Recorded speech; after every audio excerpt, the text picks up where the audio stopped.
amplify your presence. So what I would say to that is make sure that you do whatever possible to communicate the work you're doing and the purpose, right? So here's the goal, here's how we're tying it to our strategic plan, and here's how we're doing it.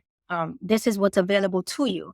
If you don't have access to it, let me know. Let me work with you. So I think it communicating the value and what is available. So I think amplifying the presence for me, it's been having our team be engaged on campus more frequently, conducting workshops, training. Yesenia, welcome to the Data Bytes Podcast. I am loving the look you got going on today with the ball cap, the headphones. Like, you look like a podcast pro. So for those who aren't watching on YouTube, I'll kind of recap. Yesenia has a really cool red jacket, a red hat that says HU on it. So give us a little background on that. Thank you so much. This is my HU look. If you're a Howard staff member, alum, student, you already know HU, So, I love to keep the swag on. I love to represent. And this is me in my office, out of the office. I just love this look and feel. So thank you for having me today. I really appreciate it. Well, thanks for showing up as your authentic self. I think it's great, and we're going to have a great conversation. So you're the Associate Vice President, Data Analytics for the Office of the Chief Operating Officer at Howard University. Tell us a little bit of how you got into this role and what does your day-to-day look like? Awesome. So, this has been an incredible journey in my career. First and foremost, I have over 15 years in higher education. But this specific role had been the highlight for me in my career. Howard University is just holy ground, the Mecca, and there's no other place like it. And so everyone there who's there is really about truth and service and excellence in everything that we do. And so my office is a new product of the Chief Operating Officer. We stems from the strategic plan, Howard Ford strategic plan. And we pretty much were created in 2022 because there was a need for data analytics across the university. So, prior to my role as AVP, I was a director of institutional research. And much of the work that we did in that office was specific to reporting for, compliance reporting and regulatory reporting. But I slowly kept branching out to support other areas with data analytic needs. And we just realized that this is a need at the institution, and this is the future of higher ed, right? AI and technology and, digital transformation. And so this office was created to ensure that the university is armed with the data to inform its decision making, and real time and up to date data is always the best to have. But also being able to have key valuable insight into what's happening and why is it happening. So we play that role at the university to sort of assist with predictive modeling and where are we going, where are we now, what are the opportunities, where are the challenges. And so I'm very proud of my office and what we've been able to build. And I look forward to the journey. Amazing. So this was a new office you stood up. When you came in, was there any staff already in place? What did your first 90 days look like? Having not taking over a role from somebody else, but coming in and standing up something completely new that seems like it's really aligned with a lot of the strategic priorities of the university. Absolutely. No pressure, right? I mean, this was, but it was very exciting to have that opportunity where I get to fill these shoes. And so, and create the vision. This is not like I was stepping into someone else's role. This is a brand new role and a brand new office. And that was most exciting to me. And the reason why I, gladly accepted the role. I was prepared for it. I was already doing the work.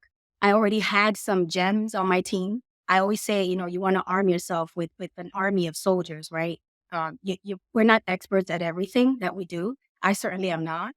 But I have experts on my team who support me. And everything that I do, I cannot be great without my team.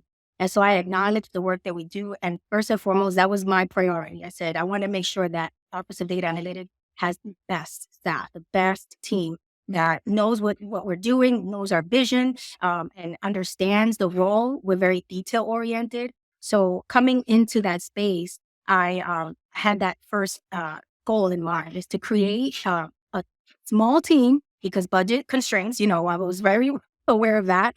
This is a brand new office. So, what do you need? So when I was tasked with that, I made sure that the people that I hired were very good in that specific role, that they had the right skill sets, that they had the same vision, and that, the knowledge in higher education space. So I have two areas in my office. One team is a BI team, the business intelligence team. And so they kind of oversee all the reporting and the dashboard and et cetera, the KPIs. And then on the other side, we have a data science team. So the AI, the predictive modeling work that we do there. And so together, we're able to support the university and all the functional areas and all stakeholders with that level of mindset. So that's really the support that we bring. And that was my goal, is to ensure that we cover our bases and the university is protected with the best, accurate, most reliable data. Amazing. So, can you share some examples of how data and analytics has been used to either enhance the student success or improve some of the business process? And what are the types of projects that your teams work on? Excellent question. So we work on several different projects to support primarily enrollment management. That's really the area that we support the most. And so we support student success, student outcomes reporting, and we monitor that on a daily basis, right? So we're tracking our enrollment, we're tracking our retention, our persistence, our attrition, our graduation rates. But the value that we bring, our value proposition, is that we deliver insights that other areas don't do. And so we use and leverage big data with, the skill sets that we have, the technologies that we use, and different tools. We merge different data sets. So internally with our, student data, we'll merge with the National Student Clearinghouse to see what that student tracker data looks like. Where did the students go when they leave Howard? Where are they going? Are they going to 2-year, 4-year schools? Are they going to a public, private institution? All of that matters. Is it a cost factor? Is this, so we dig deep into what areas of study are they leaving us for? So that level of insight, we bring that in and to inform our decision making. And so we definitely provide a lot of reports that are real time, and that's sort of used to deliver real time results, right? So in the past, prior to this office, it was very difficult to receive data when they needed it the most, and so it took weeks, sometimes months, to get a report developed. And what we deliver, one of the things that we do most is we're always listening, we're always observing, to fill the gap. So when someone asks, well, do we have data on? Do we have a report that gives us that? My office is on it. So we're listening, we're observing, we're creating the report so that next year we're already anticipating the needs and nobody has to ask for the data. We just give it to you. So, but what we do is we don't just supply the data. We actually say what you can do with the data. And so that's the value proposition. We're sharing the knowledge and we're also telling you how you can use it in your operations to support the work that you do. And one of our biggest accomplishments was achieving Howard's highest 6-year graduation rate. And so we predicted students that were likely to graduate. And we actually created a report with that data. We sent it to the enrollment management team. They were able to intervene, reach out to the students, get them to matriculate and graduate. And we reached 70%, our highest 6-year in Howard's history. So we're very proud of the work that we do. And we monitor that work daily to continue this work in line with our strategic planning goals. That's incredible, because you're not just having an impact on, the business objectives and having more graduates, but you're really changing lives in the fact of, someone who may have dropped out of college and never gotten that degree, now because of your predictions and the intervention that was able to happen, they were able to get the help and the support that they needed to be able to graduate, which is just incredible. Absolutely. And, Howard is very good in that aspect where they support our students. We have a lot of high achieving students that enter with college credits already. So many times our first year students are actually sophomores and juniors because they're already coming in with 30 credits, right? So that's one of the biggest pools of students that are most successful. And we work with them and we ensure that, do they have scholarships, that they're not taking on additional debt. Do you have enough scholarships to cover your cost of attendance, right? Why are you taking out this loan? You don't need to. So we are educating our students in that aspect, but performing the financial literacy support as well in the reporting that we do. So we're always monitoring the data, always delivering value in what we do. I love it. So, have you encountered any challenges along this journey? Right, I'm sure there have. That's kind of I was setting you up in that question there. So maybe I should say, what challenges have you encountered along this journey? The C word. Yes, yes. Absolutely. Oh my goodness. And so, you know, the biggest challenge for me in my role and what we do has been the silos, space. A lot of times we still work in what we do, and we kind of focus on this is what I know, this is what I do, and I don't want to change. Or this system doesn't talk to that system, and so therefore we have a siloed system. So that's been a challenge to get everyone on the same page, to have integrations that work seamlessly, to address the culture. Right. My approach in data analytics is a three-pronged approach. It's people and the culture, it's the processes, and then of course technology.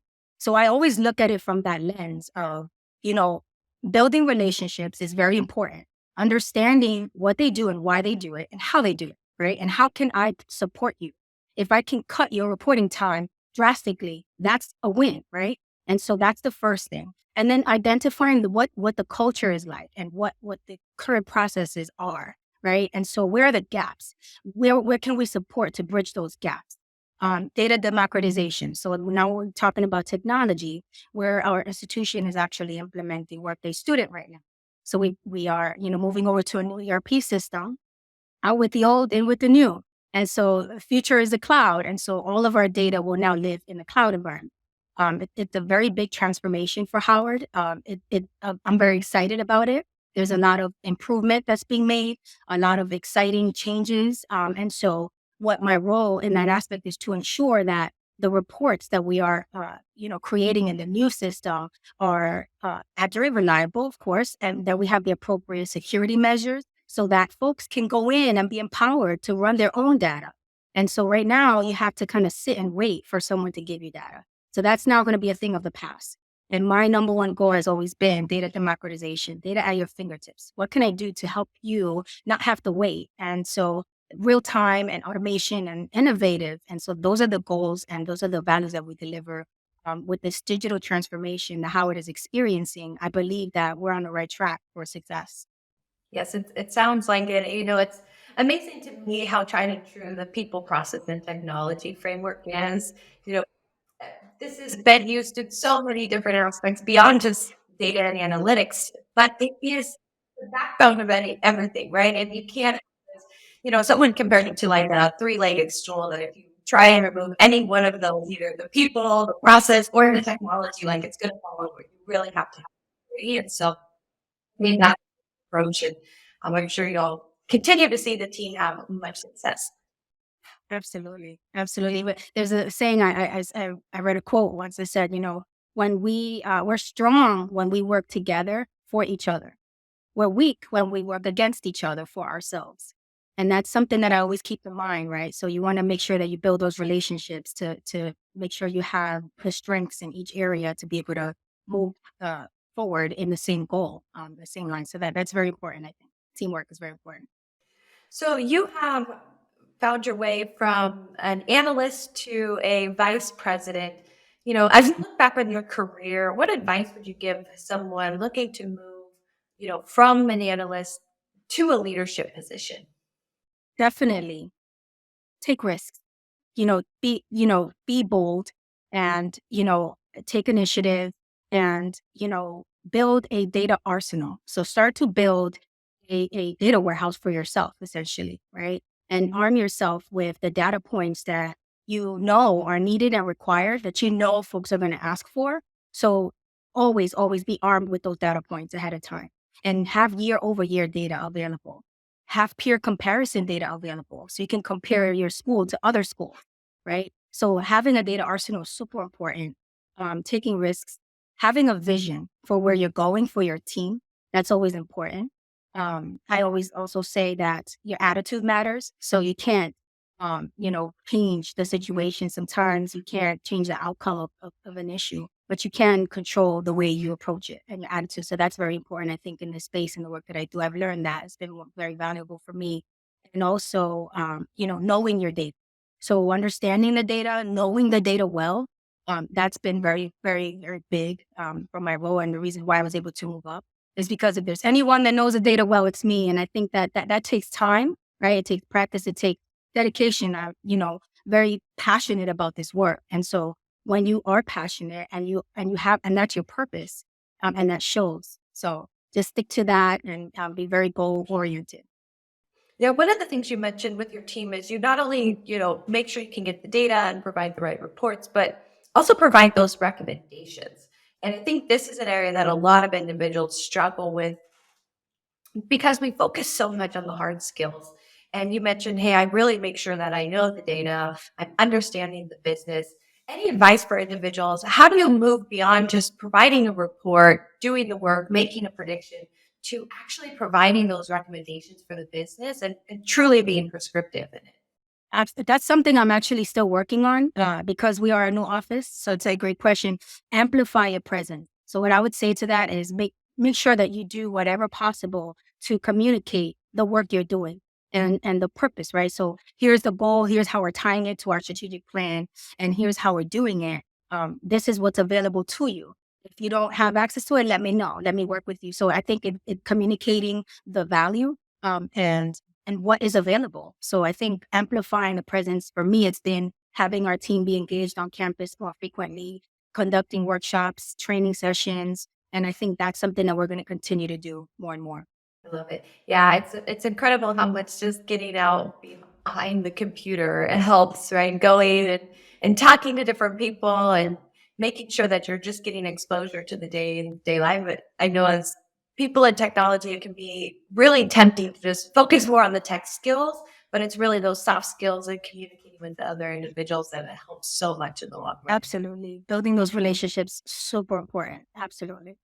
So, as someone who is so passionate, it really comes through in your conversation about data and student success. What advice do you have for other individuals seeking to make a positive impact in their? You know, be yourself, be your authentic self and take that with you. Hold integrity close to your heart, do the right thing because you never know who's watching you. And that's something that I've always carried with me. And just do your best, no matter what, you just do your best and the work will show. And I think once you produce good quality work, people will respect you, people will value you and trust you. And that's how you build trust at any organization. And so when you say you're going to do something, do it and deliver on it. And, when you make a mistake, own up to it. And so nobody's perfect, but I think people will respect you more when you are able to be authentic and relatable. And so that's something that I try to do often. And I always coach my staff to do the same. I'm a very big advocate of mentorship. So I always seek mentorship myself, and I'm a big mentor to others. And I think that that's something that has been really monumental in my career. Many women who mentored me, who paved the way for my success. I could not be here without that opportunity. But I also have several colleagues that I'm just, mind blown by the experiences, the knowledge that I've been able to gain from just speaking to them and being in the room with them.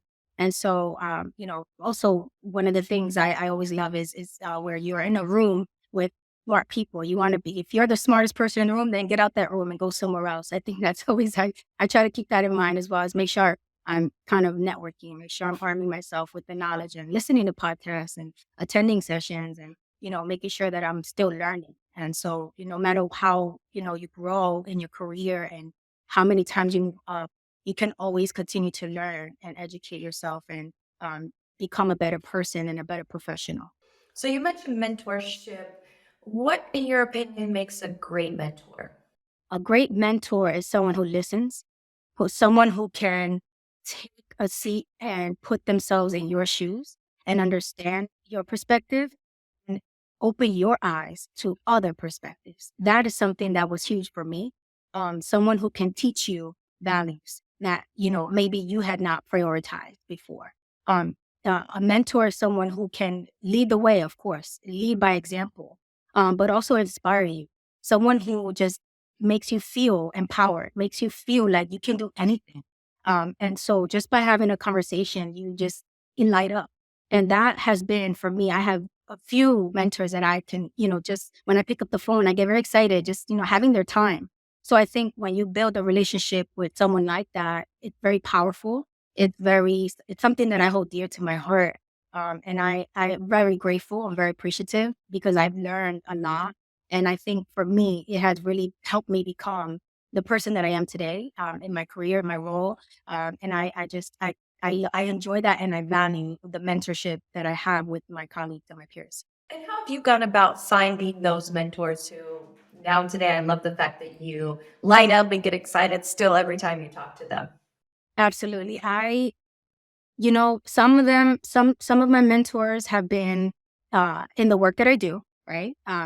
Meetings that I've attended, presentations that I've done. Someone will pull me to side and say, "Hey, give me a call," and that kind of build onto something. Or I'll attend a session and someone will hear me speak, and then they'll send me an email, and then we'll connect. Or I'm out networking, and I am actually interested in meeting this person, and I am reaching out because I'm interested in what they're doing or the work that they've done, or some space of work that I'm interested in.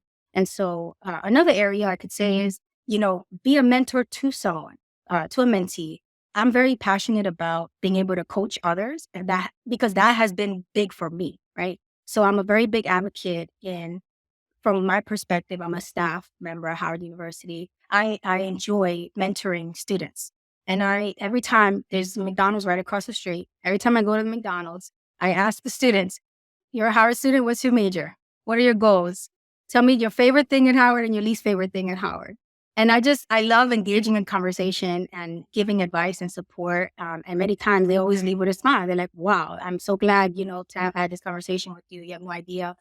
When I was in my prior institution, I used to teach a course that was like a first year seminar course. And I didn't realize how important that one course was to the students. They're coming in as freshmen, and, they're learning and they're engaging in college career, what it takes to be a college student, a successful college student, right? Because it's a lot.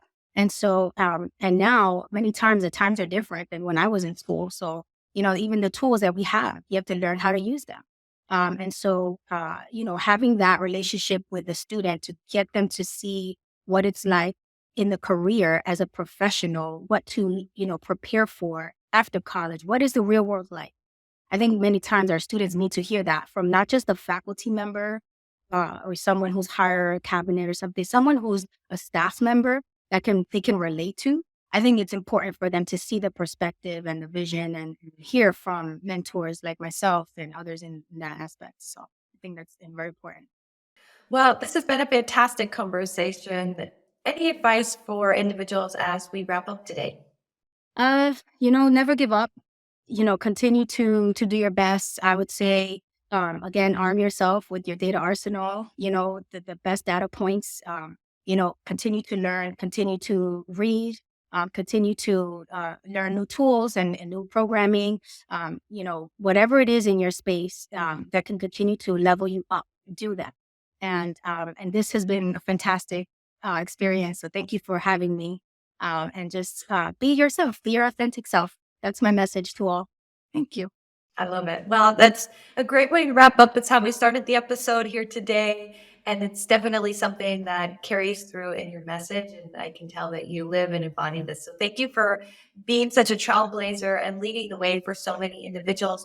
If you're interested in connecting with Yesenia, we will be putting her LinkedIn in the show notes. So definitely take a look and go over and stay connected. And I just want to say a big thank you to our listeners. Remember to stay curious and keep learning, and we'll catch you next time on the Data Bytes podcast. Thanks, everybody. Thank you so much. Bye. Bye. Thanks so much for tuning in to another episode of the Data Bytes podcast. If you're looking for more resources to further your data career or find your tribe, we encourage you to become a member at womenindata.org.